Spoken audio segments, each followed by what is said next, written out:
নমস্কাৰ আপোনালোক সকলোকে আড্ডামে ইউটিউব চেনেললৈ স্বাগতম জনাইছোঁ।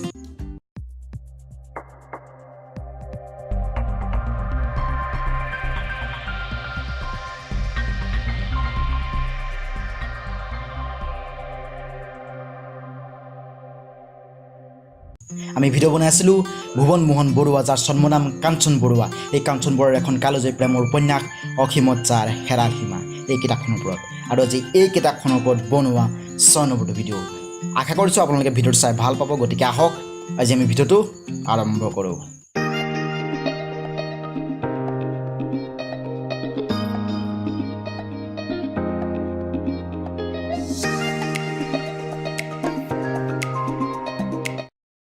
প্ৰায় প্ৰতিদিনে শুকুলাৰ পিঠিত উঠি বকুলপুৰৰ পৰা গুৱাহাটী যাওঁ। গোটেই দিনটো কমল নগৰত কটাই ক্লান্ত হৈ আকৌ গধূলি উভতি আহোঁ মাৰ ওচৰত। মা বকুলপুৰ এৰি যাব নোৱাৰে, মই মাক এৰি থাকিবও নোৱাৰোঁ।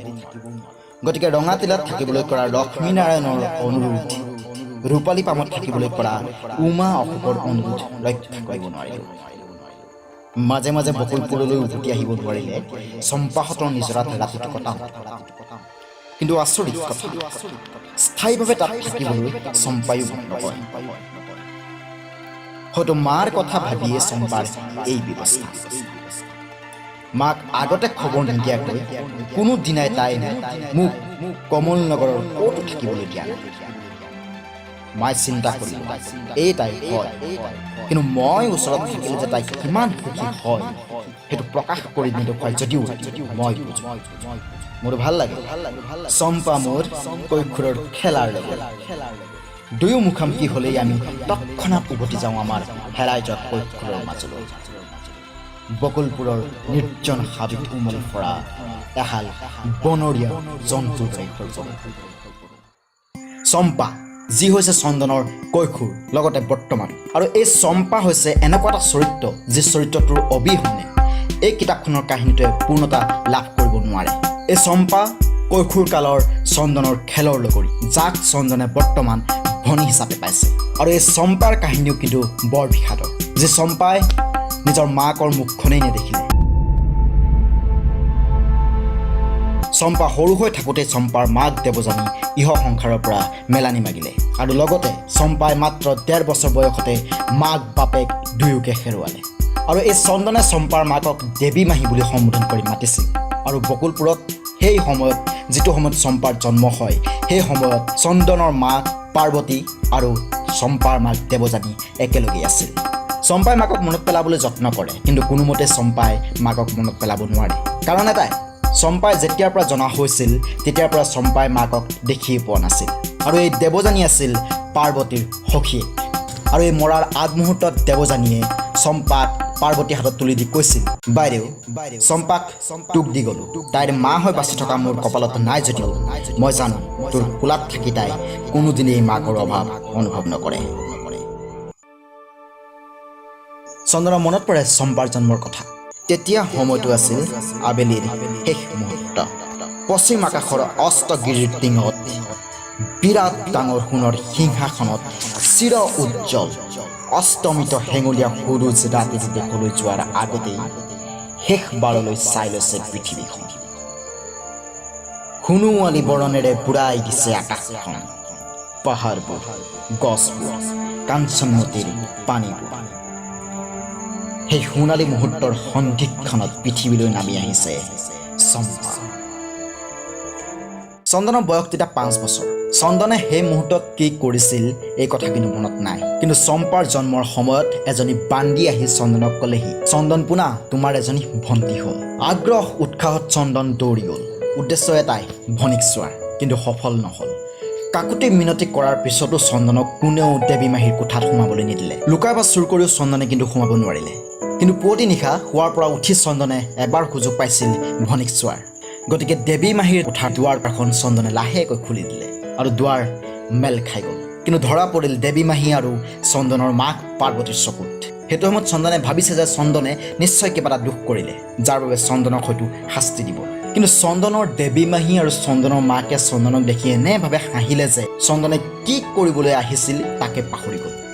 আৰু সেই মুহূৰ্তত দেৱী মাহীয়ে চন্দনক নিজৰ কোলালৈ আজৰি আনিলে চন্দনে বিচনাৰ এদাতিয়ে কাপোৰৰ এটা সৰু টোপোলাৰ মাজত দেখিলে এখন ৰঙা মুখ আৰু সেই মুখখনে আছিল 18 বছৰ আগৰ চম্পাৰ মুখ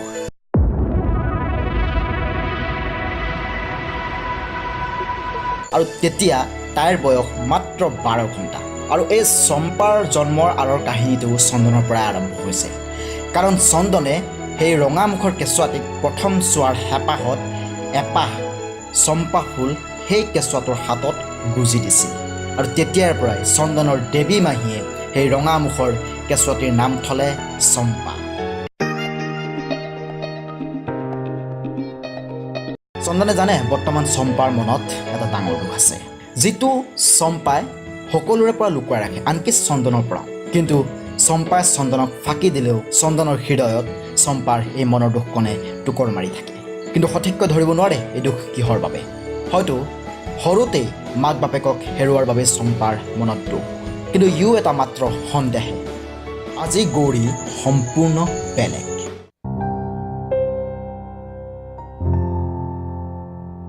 সেইদিনাখন চন্দনে গৌৰীক জোকায়ো গৌৰীৰ মুখৰ পৰা মাত উলিয়াব পৰা নাই আজি যেন গৌৰীয়ে চন্দনৰ প্ৰতিটো তীক্ষ্ণ কথাই হজম কৰিছে আৰু সেইবাবে চন্দনৰ মনত প্ৰশ্ন বেৰি ধৰিছে যে কিয় গৌৰী আজি নিমাত হয়তো সেইদিনা সন্ধিয়া সময়কণ চন্দনৰ অথলে যাব কাৰণ গৌৰীৰ লগত এখুন্দা লাগি নল'লে চন্দনৰ ভাল নালাগে কিন্তু আজি গৌৰীৰ এই পৰিৱৰ্তনত চন্দনৰ ধাৰণা হৈছে যে উমাৰ এই শুৱনি কোঠাটো আজি যেন ৰণক্ষেত্ৰত পৰিণত কৰিবলৈ গৌৰীয়ে চন্দনক সহায় নকৰে উমাই সেইদিনাখন গৌৰীক বুজাই বঢ়াই গৌৰী আৰু চন্দনৰ মাজত হোৱা খণ্ডযুদ্ধবিলাক পৰিসমাপ্তি ঘটাই শান্তি স্থাপনৰ চেষ্টা কৰিছিল আৰু উমাৰ এই কথা গৌৰীয়ে শুনিছিল আৰু আজি সেইবাবে চন্দনৰ সন্মুখত গৌৰী সম্পূৰ্ণ বিপৰীত কিন্তু গৌৰীৰ এই শান্ত স্বভাৱ বেছি পৰলৈ শান্ত হৈ নাথাকিল মহাভাৰতত এষাৰ কথা আছিল অশ্বস্থামা ইতি গজ আৰু আজি গৌৰীৰ জীৱনত সেই অশ্বস্থামা ইতি গজৰ দৰে এটা পৰিস্থিতি উদ্ভৱ হ'ল কাৰণ উমা আৰু চন্দনৰ বাহিৰে গৌৰীয়ে নাজানে যে শুকুলা কোন হয়